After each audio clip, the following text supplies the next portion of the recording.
Friend, welcome back to our online classes.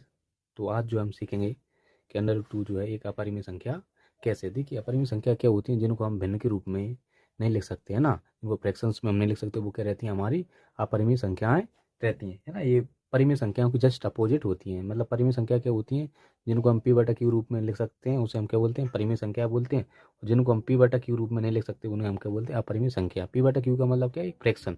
P की जगह पे कोई सा नंबर आएगा और क्यू की जगह पे कोई सा नंबर आएगा, उन दोनों को हम लिख देंगे तो बटे के रूप में आ जाएगा। लेकिन यहाँ पर हम जो है अंडर रूट टू को ऐसा नहीं कर सकते, ठीक है। तो ये तो रहता है हमारा बेसिक सा। देखिए, थोड़ा और हम आपको डिटेल में समझाते हैं। एक्चुअली ये अंडर टू जो अपरिमेय संख्या होती क्यों है, सिद्ध तो हम बाद में करेंगे, पहले बेसिक समझ लीजिए। देखिए, अंडर रूट टू जो रहता है इसकी जो वैल्यू रहती है लगभग 1.4142135 ऐसे ये आती रहती है ना। तो ये इसकी क्या रहती है, वैल्यू रहती है। हमारी अपरिमेय संख्या होती हैं, अपरिमेय संख्याएं, एक जो हमारी अपरिमेय संख्या होती हैं इनका जो दशमलव प्रसार होता है, इनका जो दशमलव प्रसार जो होता है वो कैसा रहता है, अशांत तथा गैर आवर्ती। कहने का मतलब क्या, मतलब इनका जो वैल्यू आएगा यहाँ पर क्या रहेगा, ये कभी खत्म नहीं होगा। अंडर रूट टू की जो वैल्यू आएगी 1.4142135 ऐसी ही आती रहेगी, ठीक है। ये तो हो गया अशांत। और गैर गैर आवर्ती मतलब यहाँ पर कोई सा पैटर्न रिपीट नहीं हो, जैसे 414 आ गया तो दोबारा 414 आ जाए, दोबारा 414 आ जाए, तो ये ऐसे कभी नहीं होगा, है ना। ये अशांत तो रहेगा लेकिन क्या रहेगा, गैर आवर्ती वाला रहेगा। तो जितनी भी हमारे अपरिमेय संख्या होती हैं वो क्या रहती हैं, अशांत तथा गैर आवर्ती रहती है, इसलिए हम इनको क्या बोलते हैं, अपरिमेय संख्याएं बोलते हैं। अंदर कोई सी भी अभाज्य संख्या आ जाएगी ना, ठीक है, अभाज्य संख्या कोई सी भी आ जाए हमारे अंडर रूट के अंदर, वो क्या रहेगी, हमारी अपरिमेय संख्या रहेगी। ये बात आप ध्यान रखना, ठीक है। अंडर रूट के अंदर कोई सी अभाज्य संख्या क्या होती है, जिनमें खुद की संख्या से या सिर्फ एक से ही भाग जाए, वो क्या रहती है, हमारी अभाज्य संख्याएं रहती हैं, ठीक है। तो वो क्या रहती हैं, अपरिमेय रहती हैं ना। कोई सी भी, ऐसे अंडर रूट टू हुआ, under root three, under root five, under root 7 etc, है ना। तो ये क्या रहती है, हमारी अपरिमेय संख्याएं रहती हैं, ठीक है। ध्यान रखना इन चीज, ये था हमारा बेसिक कॉन्सेप्ट। अब जो हम यहाँ पर करेंगे इसको सिद्ध, है ना। तो जो अपरिमेय संख्या होती है अंडर रूट टू, क्यों है, इसका रीजन सिर्फ एक ही रहता है, क्योंकि ये क्या रहती है, अशांत तथा गैर आवर्ती वाला इसका क्या निकाल के आता है, मान आता है, ठीक है। अब जो हम क्या करेंगे, इसको सिद्ध करेंगे ना। हम क्या मानेंगे, यहाँ पर हमको पता है अपरिमेय, हमको क्या करना है, सिद्ध करना है। क्या करना है, सिद्ध करना है। तो हम क्या करेंगे, इसको उल्टा मानेंगे, लिखेंगे माना कि अंडर रूट टू एक परिमेय संख्या है, ठीक है।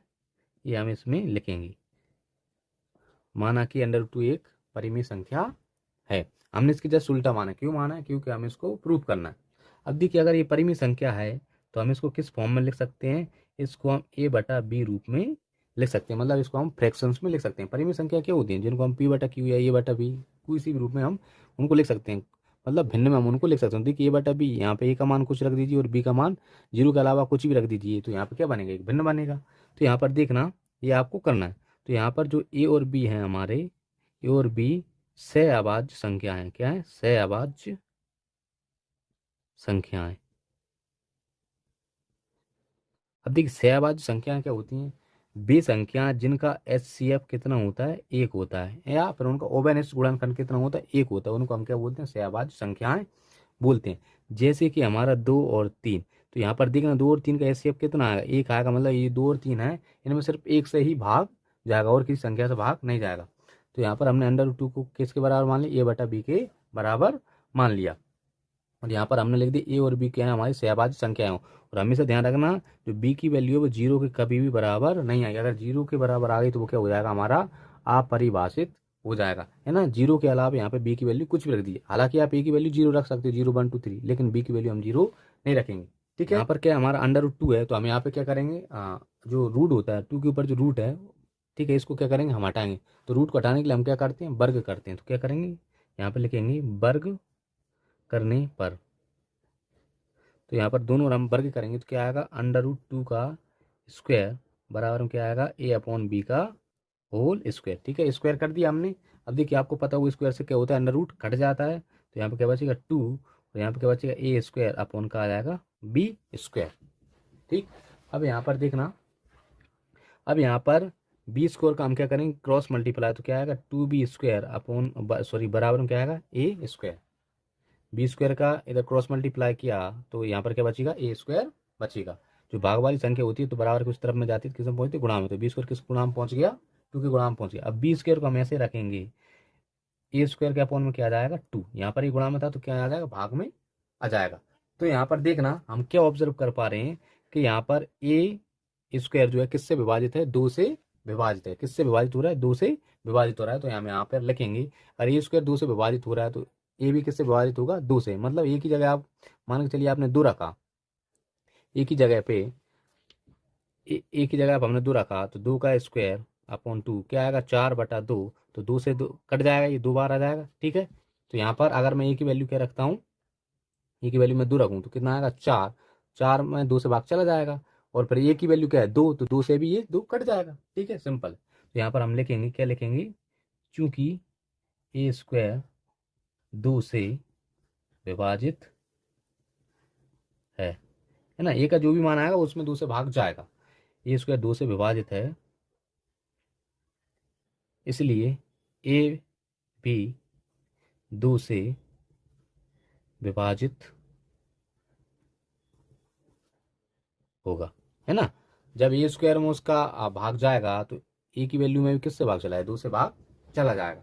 अब ये तो हो गया हमारा ए के लिए। ठीक है, अभी इसी प्रकार हम किसका देखेंगे, बी का देखेंगे।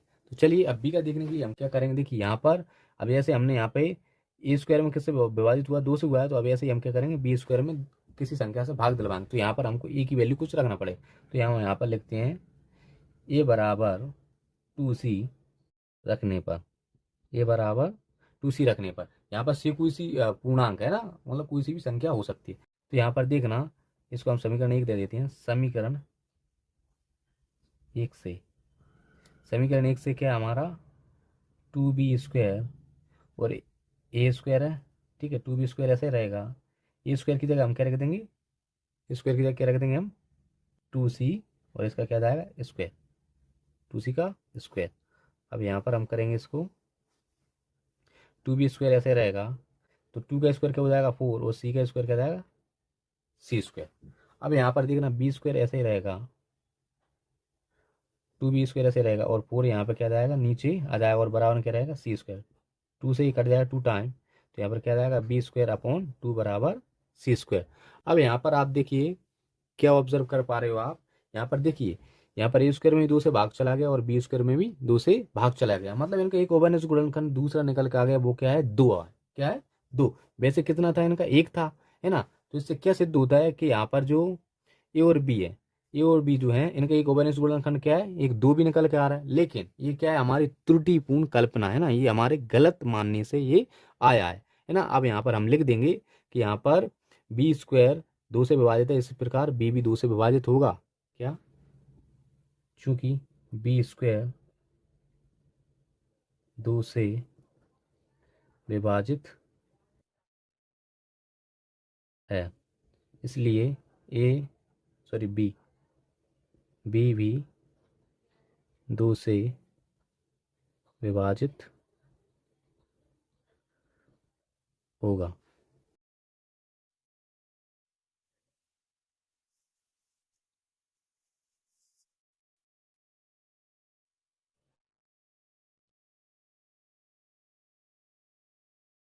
देखिए b² में भी 2 से भाग जा रहा है और आपका a² में भी 2 से भाग जा रहा है, कुल मिला के ए और बी का एक और ओवरनेस गुणनखंड निकल के आ गया, वो क्या है 2। तो यहाँ पे हम लिखेंगे अतः ए और बी का ओवरनेस्ट गुणनखंड 2 है ना। तो इनका जो ओवरनेस्ट गुणनखंड क्या आ रहा है 2 निकल के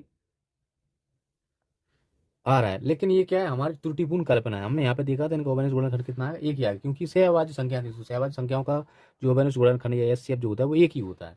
यहाँ पर लेकिन 2 निकल के आ गया, तो ये क्या हमारी त्रुटिपूर्ण कल्पना है, क्योंकि है हमारी त्रुटिपूर्ण कल्पना है ना। तो ये क्या हमारी, हमने गलती से इसको मान लिया था, इसकी कल्पना कर ली थी। तो हमारा क्या निष्कर्ष निकलता है फाइनल में, अतः निष्कर्ष निकलता है कि, निष्कर्ष निकलता है कि √2 एक अपरिमेय संख्या है ना। यहाँ पर हमने सिद्ध कर दिया है कि √2 जो है वो क्या वास्तव में अपरिमेय संख्या है। क्यों है, क्योंकि यहाँ पर इसका ओबेनिस गुणनखंड क्या निकल के आ रहा है, 2 निकल के आ रहा है, जो कि पॉसिबल ही नहीं है ना। यहाँ पर ये था हमारा क्या √2 का सिद्ध करना।